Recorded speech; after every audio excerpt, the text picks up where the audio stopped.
Hello. Hi. I hope everybody hears me. I'm Ifan from the Neurizons organizers, and we have Chapin Rodriguez today to talk about CreEducate. CreEducate is a consulting firm specialized in writing and editing, and they help scientists communicate their research through the art of storytelling. So Chapin will tell us about CreEducate today. Thank you very much, Ifan, and thank you to the conference for allowing me to have this opportunity to speak to so many young scientists. So I'm a little, I hope to just take a moment of your time, and I thought I'd present a little bit two sides of a story. One, as Ifan mentioned, is what my company does. But before that, I thought I might introduce a little bit about how I got to where I am and how I got to the point of creating this company and basically spending a lot of time every day working in communication with scientists. So I titled my talk "The Art of Being Different, Just Like Everybody Else," because you're all young, you're getting started in this. A lot of you will not stay in research. You'll go into a lot of other science fields. Some of you will stay in the laboratory. But all of you, no matter where you end up, you probably are already finding out that scientists are competing for attention, just like any company that sells drink holders or cars or perfumes. Scientists, researchers are constantly competing for the attention of journals, the editors, the reviewers, for the attention of readers, of colleagues who might cite them, who might partner with them.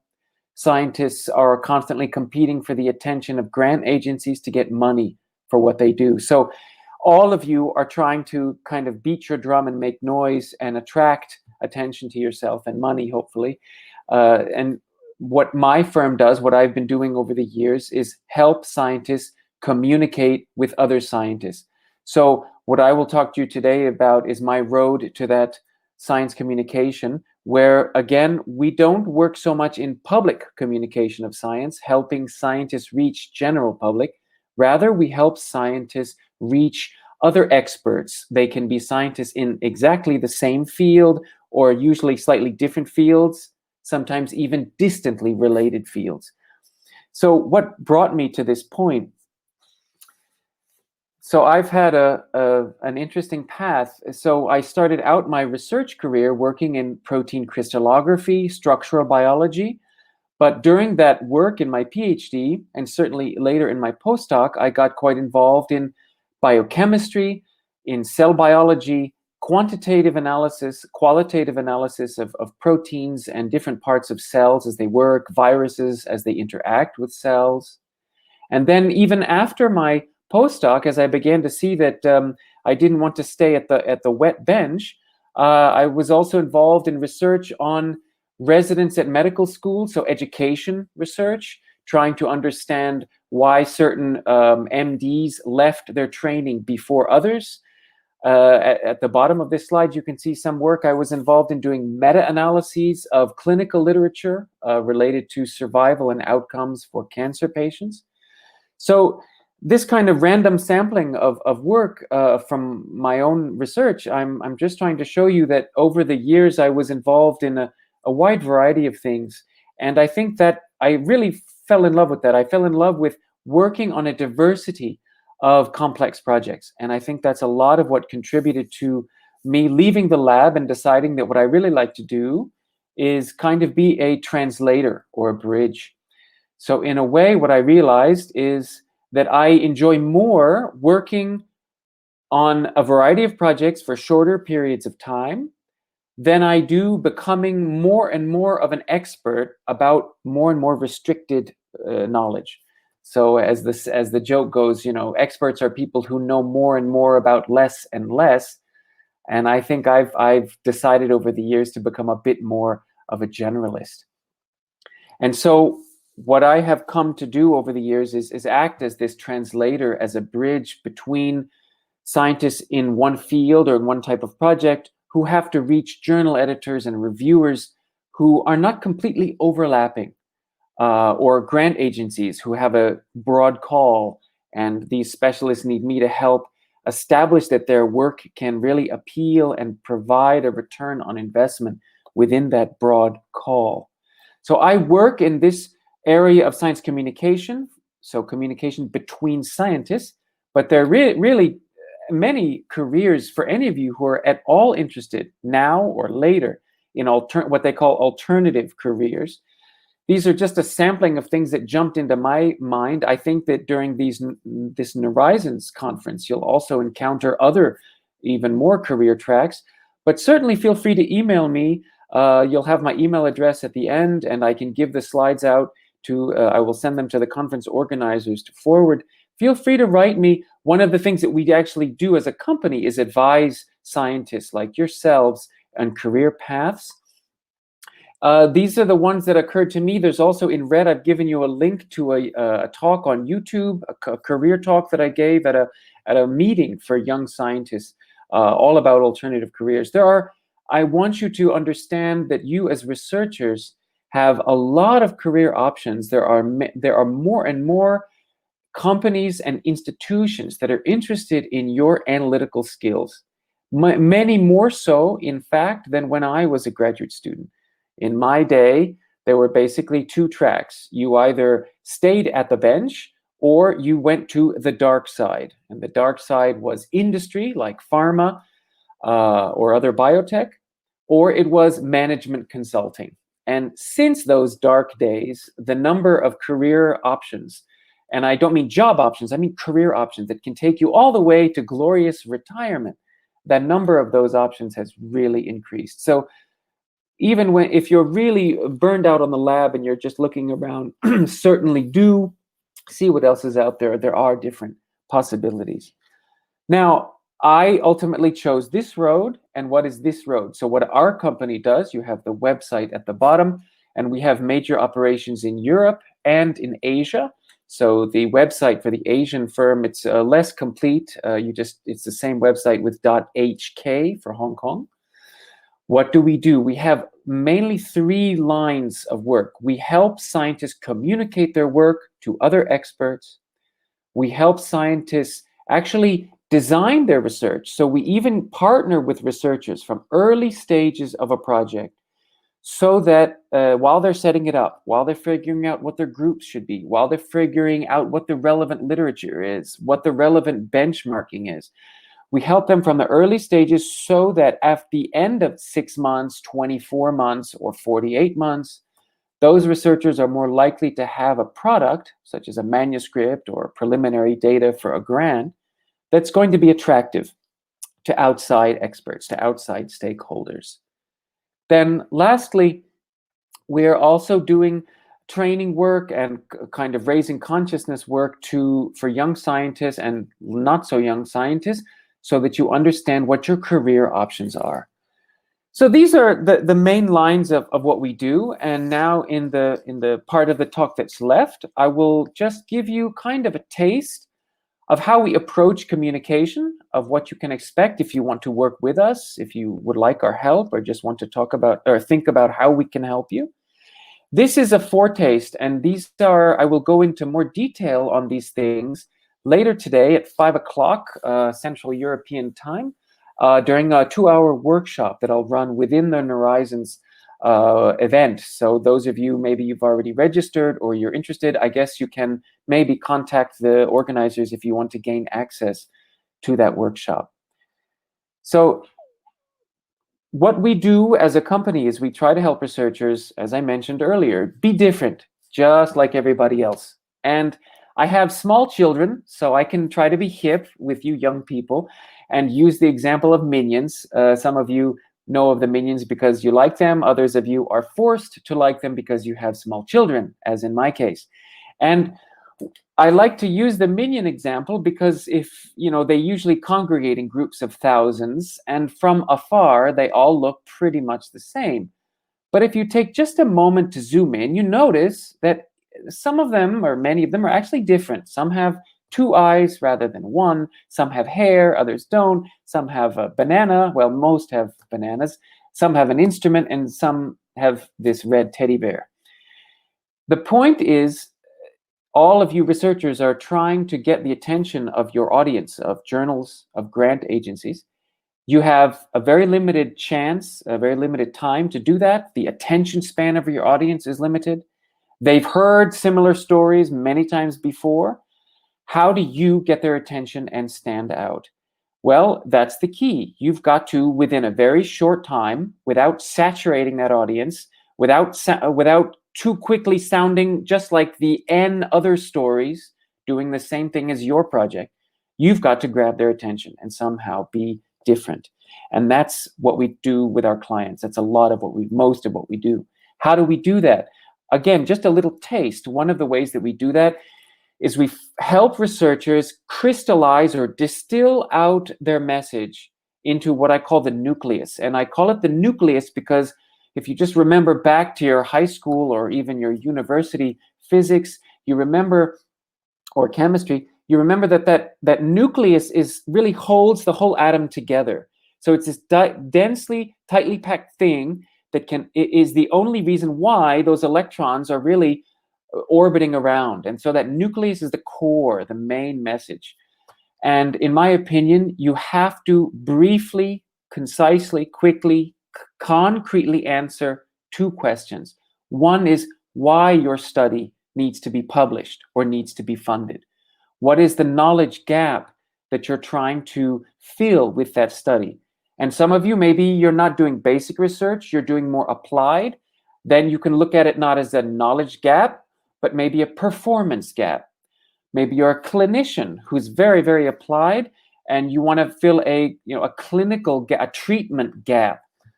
Whatever the gap is, that has to come out, and the audience has to immediately see that it's a gap that hasn't been filled before or hasn't been filled quite as completely appropriately. And therefore, something needs to be done, and that's where you come in. The second part of the nucleus I would call the what for of your study. Now, this is related to the why, but it's different. In my opinion, a good piece of research, actually, it's only as valuable as the next generation of studies that it enables. And I want you all to know that for most better grant agencies, what they consider the return on investment isn't necessarily the actual results you get within your study. It's the kinds of studies, the kinds of deliverables that become possible with the next generation of work that your studies allow. So when you're putting together your manuscript or your grant proposal, you really have to be forward thinking. What you want to do is be able to convince your audience that your study will create a before and after in the field. That once your results come out, the field will not be the same, either in the way people theorize about what's going on, in the variables that they pay the most attention to, in the way that they treat patients, whatever. You want a before and an after. So something much more concrete than our work creates deeper insights into cancer. That's something that hundreds of projects, thousands of projects at any given moment can claim. You want to make a claim that almost only you can deliver. So, for example, our work suggests that this particular protein in this particular type of cancer is playing a far more important role than we suspected before. That's where you narrow your work and create a kind of an added value that no one else can, or almost no one. And that brings me to the last part of what I wanted to mention, and that's what I call comparative advantage. So any of you who have any training in economics, or you've heard of this, the idea of comparative advantage is that whether it's a company, an artisan, or even a country, that in the long term, the most profitable way to do things is to focus on what you're better at than most other people. What is your comparative advantage? When you submit a paper to a journal, when you submit a proposal to a grant agency, you want to demonstrate, you're usually in a competitive field, right? So you're usually doing research that several other or many other research groups are doing. So you want to very quickly and easily, for the sake of the audience, easily establish what you're doing that they're not. And so you have to know that your audience, as they read your work, they're constantly benchmarking it, comparing it to the next most similar study. Certainly the papers that they've also published or been involved in. But so you don't want to say our research is going to be very rigorous and that's it, because actually, so you're not comparing your work against science in general. You're comparing your work against the next study done on that same protein, maybe even done using the same methods of Westerns or flow cytometry. You've got to compare to the next study that was done about that protein in that same cancer that you're doing and show why your work is somehow new.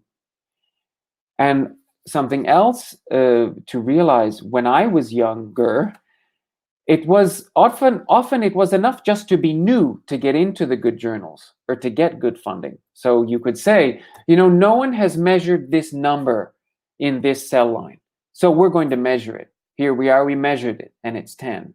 And you could maybe get into a pretty good journal.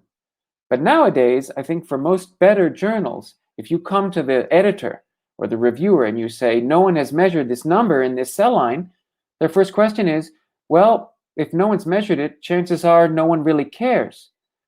And that's what you're up against. So then you not only have to demonstrate nowadays how your work is new compared to the next most similar study, you have to demonstrate why that new is necessary for the field, either for future basic research, for future treatment of patients, for diagnostics, for whatever. Those are some of the things that we try to do with our clients: distilling out that nucleus, establishing the comparative advantage, and in a way that, coming back to that Rosetta Stone I showed you earlier, in a way that speaks to editors and reviewers who don't come from immediately the same field as you, the authors of that study. Now, there are plenty of other companies out there that are similar to ours, at least in their mission. One of the things that I think that I'm proud of in what we can offer as comparative advantage is that we are both nerds, so we're both highly trained researchers in our past lives, but we're also very good at speaking, we're very good at presenting, we're very good at pitching, at creating a story. And good scientific communication, even for other scientists, to an audience of other scientists, is about storytelling. And that my workshop today talks exactly about that. Some of the tricks, some of the approaches, how to tell a good story about your research. And I think with that is pretty much what I wanted to say. I will just close with this last slide. Here you have my contact information. And I encourage you, if you think our services could be of use to you or your PI or your institute, just drop us an email. All the emails come directly to me. Let us know if you have a project proposal that you would like to discuss with us, if you want us to do training with your institution, maybe other PhD students or young scientists.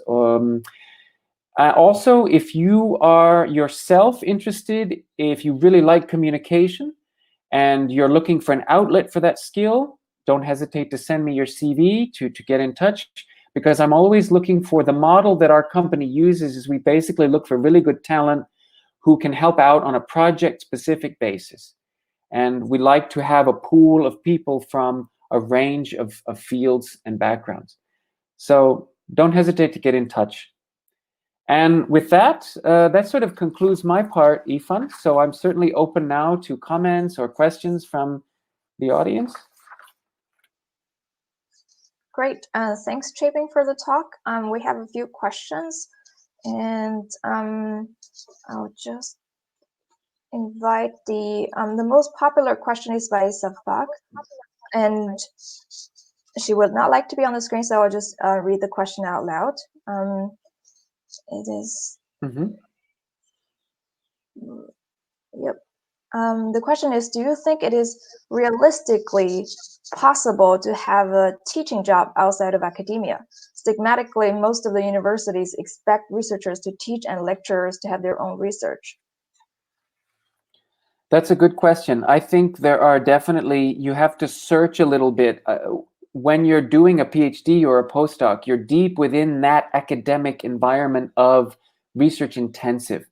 So it can be harder for you to come to the information about, well, maybe I want to get off that research intensive track. I want a more teaching intensive job. So it can be harder to find out what institutions are hiring. Even perhaps more problematic, it can be stigmatizing. So if you're in a research intensive environment and you decide that you want to give up most of the research, you want to do more teaching, maybe with something on the side or maybe with nothing on the side. And then, to whom do you speak about that? Because if you go to your PI, then it might sound like you're not really committed anymore, even to finishing your PhD or postdoc. If you go to colleagues, you might sound like you're selling out and so on. So definitely email me with specifics, but there are, depending on the country, you just have to look for the tier of institutions. So, right, the most media coverage in any country, I suspect, goes to the very research-intensive universities. But in most countries that I've worked with, and I've been in many countries, several countries, you have a tier of universities where you're not expected to do so much research, or it's not nearly as important as doing teaching. So there are possibilities, and so I encourage you, write me with maybe specific countries in mind. For example, my own background in US and UK. So in the UK, you have certain lecturer positions or reader positions where you can do a lot of teaching, and if you're not so keen on climbing very high up the thing, you don't have to necessarily do as much research. In the US, the name often used is liberal arts colleges, where they have science and they have labs, they have some research, they get grants, but it's absolutely not nearly so prioritized as excellent education. So actually those places prefer you to be a very good teacher, even more, I guess, on balance, than for you to be a very good researcher. So they're country specific. Great, thank you. And the next question we have is from John, and he asks, how can a researcher in a third world country stand out and publish in a high-impact journal, considering several limitations such as no grant, lack of expertise, no collaboration, no electricity, no antibodies for immunochemistry, and no cutting-edge technology? I guess the question is really asking about how do you produce top-notch research and have these so-called connections, which scientific publishing is very dependent on, when you're from such a disadvantaged background. Absolutely. So, I mean, that's a massive question, and it would take far more than a few minutes. That's its own workshop. Listen, the short answer I might give is, first of all, be aware, that everyone glorifies the top 4 journals in the field. Everyone glorifies certain institutions, certain types of fellowships and grants. If you are in a very disadvantaged place, these may not be realistic options, but there's so many other ways to contribute very valuably to research and to get funding to do it, that so don't necessarily chase after exactly the same trophies as everybody else who have access to maybe much better things. Of course, I think a key thing is to find the right question. Really look at the literature, really think deeply, and talk to as many people and read as much as you can, because there are some research areas that are not optimal for the shotgun approach using an army of 20 graduate students.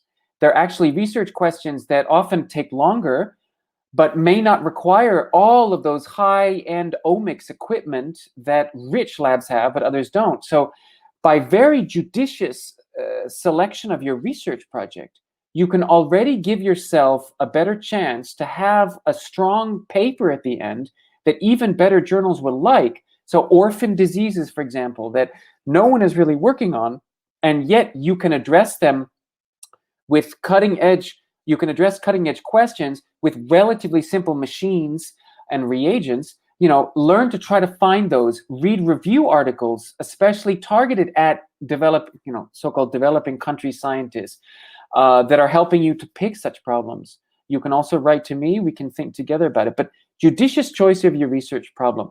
The last thing I might say, to give a brief answer, is partnerships. So realize that, in my experience, also my own personal experience over the years, if you write an email to a lab and you say and you demonstrate that your work really overlaps with theirs, that you would be interested in collaborating, if they see the chance to get on a paper or to go down an interesting line of work that they wouldn't normally do, you win because you can use their facilities, maybe even visit one day, who knows, and you don't cost them money. So if it's a win-win situation and you're not asking that big lab for any money, I think labs are often much more interested than you might think. So, right, ask them, can I borrow your expertise? Could I send you data sets that one of your graduate students could process on your huge computer? Or can I send you some reagent that you could try in your panel? Whatever, you might be surprised. So partnerships can also be powerful. Great, thanks. And the next question is actually from me, as you were talking about finding your comparative advantage. And we all have very limited lives, and sometimes it can take a while until you find this ultimate path for yourself. Are there any strategies that you can tell us about that would help us find the area you're better than others very efficiently? Good. Now, do you mean finding, say, your comparative advantage specifically within research or potentially outside research? Or rather within the lab versus potentially outside the lab? I guess the question can go very broad. The strategies probably would also be applicable in different areas, right?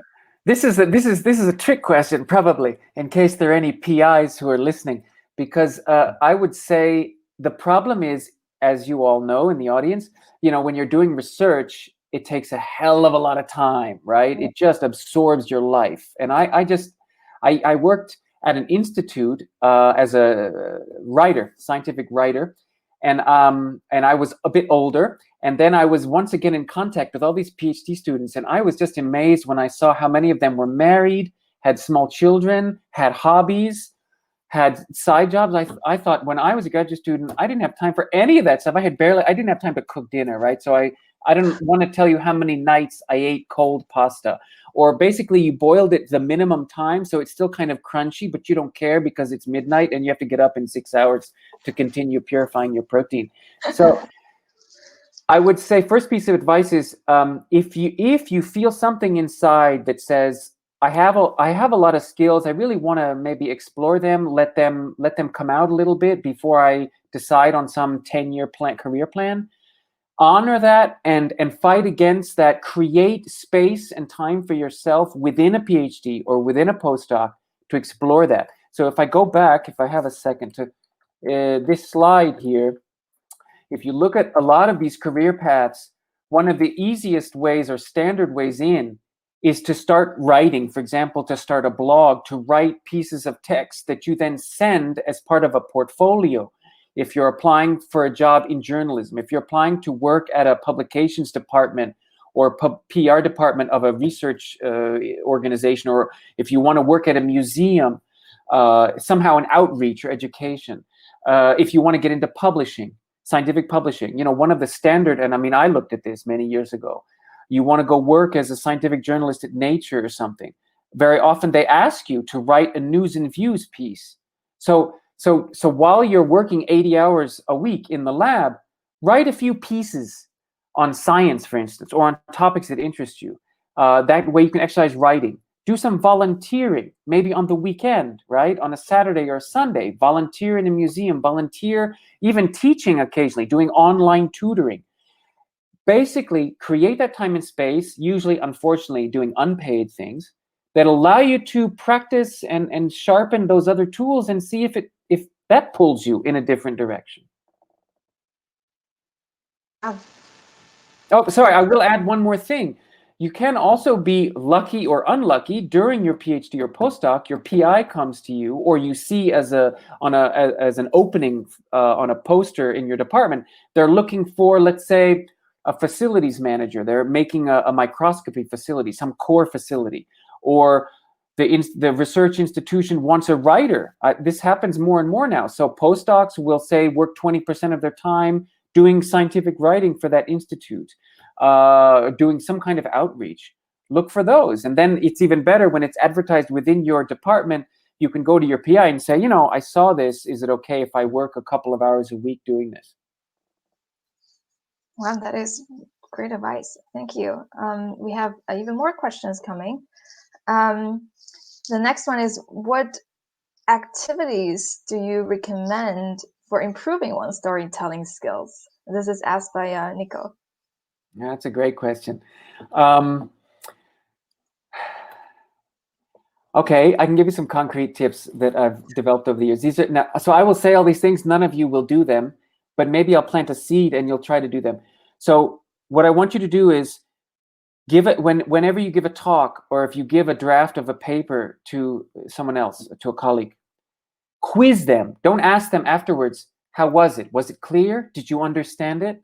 Because they will always say, yeah, it was great. It was really nice. No, I think I understood everything. Thanks a lot.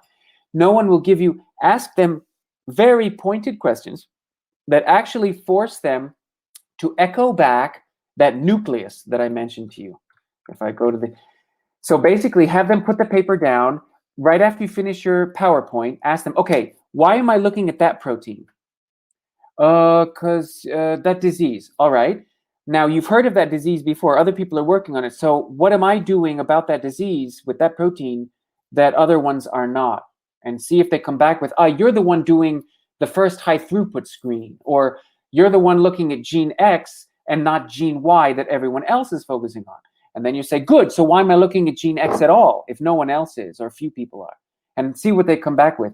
When you force your audience to echo back what really are the key parts of your nucleus, the key parts of your comparative advantage, I predict you will be repeatedly shocked at how little your audience understands. In my opinion, and I won't convince you, but this is my experience, most scientific audiences are gray most of the time on most aspects of your talk. So, you can try this. If you don't want to do it with your own research, go to a conference. If hopefully one day we will again go to conferences, or even if it's online. After the speaker finishes, you and your friend, your colleague from the lab who was also in the audience, turn to them and say, okay, what did you take as the nucleus? See what they got. And I bet you at least 50% of what they got will not map or match exactly what you took away. And this is part of that. Your audience is this Gaussian of kind of what they hear in the first place, and second, how they process it. So that's the one thing I would do to become a better storyteller, is tell the story the way you think it's best for the audience, but then really get them to echo back what they got and see how good you were. That's one of the best ways, one of the only ways. Very nice. Quiz the audience, right? Definitely keep that in mind. And the nucleus concept is at least now in my head. Hopefully, in many of our audience had the Gaussian distribution. Maybe our Gaussian has gotten a little narrower, hopefully, but yeah. The next question is actually, I personally find it quite relevant for a lot of the so-called nerd community of the scientists. The question is by Lucia Royas, that how important is it to have these social skills to be a good storyteller? And if you're an introvert, are there areas inside scientific communication that you could participate in besides being the front face, which probably many people are not very comfortable doing? Great question. So I have two answers. One, if it at all interests you, I speak from personal experience, I definitely suggest to anyone who's at all interested to do some acting classes. Improv, acting, to basically shake you up, to get you out of your shell a little bit. More than anything, to help you realize that it's never nearly so bad as you think, right? A lot of people are terrified of getting up in front of the audience, of using the full power of their voice, because it's a kind of a natural defense mechanism. We're scared of the audience. But actually, what I believe is that fear of the audience is largely egotism. It's self-centeredness. We get up and we immediately assume that the audience is judging us. They're judging our accent, our clothes, the way we look, everything. Okay? What is the reality? Most audiences could care less about you, the speaker. They're not judging you. They're not even thinking about you. You're lucky if they're listening to your words. Yeah. And then if you do acting or improv, you realize all the more that you can fall on your face, you can forget what you meant to say, you make a dumb joke, whatever, and the audience still exists, you still live, and life goes on. It's like riding a bike. You have to fall over a few times, and then you realize, okay, it's not so bad as long as I have a helmet, and you go forward. So definitely try acting or improv, singing, even some kind of performance art that could help you. But the second part of my answer is, don't feel like you have to escape being an introvert. Many scientists, many people are introverts. I really believe you do not have to be an extrovert to tell a good scientific story. You're lucky as scientists in that your audience, now remember, I'm talking and I work with scientists to help them talk to other scientists. If you have to talk to the general public, it's different. You have to have bells and whistles and be impressive and dramatic and gestures and everything. But most scientific audiences, all they really want, all that they really need to stay interested is a good story. By good story, I mean a story that sounds new and useful. And most speakers, if you give them that, and they're not saturated with information, you're not speaking too fast, the slides aren't overloaded, they will tend to pay attention to you. And that's all you want. That's all you really need. They don't need necessarily that you speak like a Shakespearean actor or that your slides are more artistic than Van Gogh, okay? They don't need that, actually. Well, I guess the sign-up rate for improv classes after this conference was There's no conflict of interest because I don't currently offer an improv class. But if you want, you write me. If I get enough interest, we'll do an online improv class. I don't know how that would work, but I'm sure we can figure it out. Yeah, cool. This is definitely some second level advice other than imagining your audience as watermelons. Oh yeah, okay. Whatever works for you. The next question we have is another really good question. How do you overcome the honesty barrier to sell or oversell your comparative advantage if the competition in the environment is so high? That's a great question. I actually, where I at one job where I worked as a scientific writer, this created serious conflict because the PI was, look, to use the frank word, a bullshitter very much. So the softer version would be basically hot air. I mean, the writing that institution was tending to do was really a lot of empty hot air, a lot of vague selling terms. I want you to understand that when I work with people to storytell, I push them in an opposite direction. One of the things I'll try to emphasize in my workshop today is, in my experience, you're all probably interested in better journals. Those better journals, these are journals that have rejection rates of at least 90%, okay? They have seen all the salesmanship. They have seen all the fancy words, all the hot air. They see right through it. So when they pick up your abstract, or they start reading your paper, or they pick up your grant proposal, and they quickly see that it's just a lot of hot air, and they're not getting to anything concrete, they get turned off, they get annoyed, they get frustrated, they get pissed off, they put it down. So actually, I believe that overall, in the long run, focusing on selling and using that language will actually hurt you rather than harm you. I believe that what editors, reviewers, and grant agencies want more than anything, and audiences, to be honest, they want concrete. I think in the long run, it's better for you to get up and promise a project with a comparative advantage that's this big, but that's absolutely clear and that meets an absolutely clear need in the field. That's better than getting up and promising this infinitely wide deliverable, this filling an infinitely wide gap that sounds so much like the same gap everyone else is filling in their own ways and with vagueness. And after half an hour reading your paper, the editor's not even sure how you fill that gap at all. I think that's so. I would be very careful with the salesmanship. If you're going to do it, and as you've pointed out, many people are doing it, be sure that it comes close in space and time with something concrete that's unique to your study that's not being done by everyone else.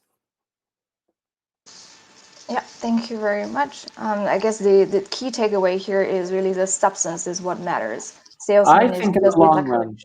Yeah, and I know it can be a tough pill to swallow, but I do believe that the more honest you are about exactly the gap in the field that your work fills, the more tight, coherent, and focused and unique your paper will be, and that on balance, it will be more powerful than a paper that's vaguer. I really, and please understand that with the better journals, more often than not, most of the time, they're rejecting papers on criteria that you couldn't even predict.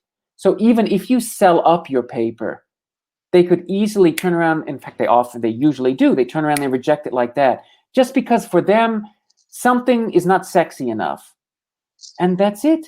You can't, that's it. So I want authors and clients, we want our clients to just focus on their clear story, because someone will accept your work, okay? And I think that the difference you gain by selling up a little bit, it's minimal and it's negligible. Cool. Right. We have time for one more question, and this one comes from Arpit. Hopefully, I'm saying that correctly. And he would like to come on screen. He sees. Arpit, are you still there? Okay. Let me.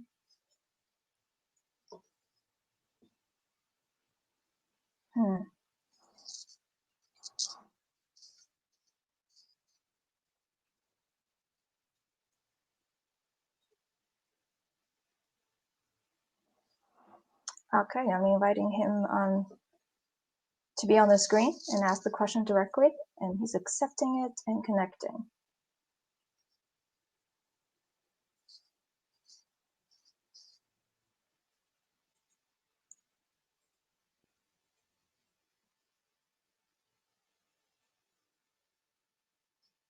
He's not connecting yet. He's afraid I'll make him do an improv. There he is. Oh. Hi. Hi, Arpit. Hi. Hello. I'm from India. I'm in Mumbai currently. I'm in the lockdown. So my question is that I'm a political scientist, public policy professional, and I found your website really interesting. Although it's not related to direct natural sciences or neurological sciences, but how can I make my paper relevant and my research relevant for the story that I want to tell using your platform online? So that was my basic question. Well, I'm not sure what you mean by platform. I mean, we do everything kind of through email, telephone, Skype as needed. If you mean maybe the vision that I painted in these slides, we apply the same vision. I'm very grateful that you asked this question, because we do. I believe that actually social sciences, the tips for good storytelling, in my experience, are the same essentially, whether it's social sciences or natural. And I spent years trying to reach social scientists with my messages. And I've done trainings, I've worked with individual clients, and but in the end, it was hard to build a bigger market among social scientists, because they felt that they didn't think my assistance was necessary. And I believe that a lot of it has to do with the fact that, as you probably know, in social sciences, often there are no word limits, and people like to go on, and they really write a lot of things, and they try to spin a lot of things, and it becomes very difficult to see through what they want to say and really understand. And I think there are many people, maybe even more in social science than in natural science, who are afraid of distilling down their key messages. And so we do work with social scientists. They're just a minority of our clients, because they come to us by referral. We don't do marketing to them. So definitely, sir, if you have specific questions, do email me. But all the materials that we give to our natural scientists, I have through my own work with social scientists, through my own research. As I mentioned, I used to work in education research. It's the same. I think it's the same, because it's really trying to give the audience the messages they want the most as painlessly as possible. Okay. As a follow-up question, can I put up something? Is it possible, or would I be taking much time of yours? It would be great if you can write to Chapin directly. If you have more questions, we need to finish the session right now. Thank you guys very, very much. Just contact me. It was really nice talk. And thank you for the very engaging audience. And we'll see you guys in 15 minutes for the next session. All right. Take care. Thanks a lot. Bye-bye. Thanks, Ifan. Ciao. Bye.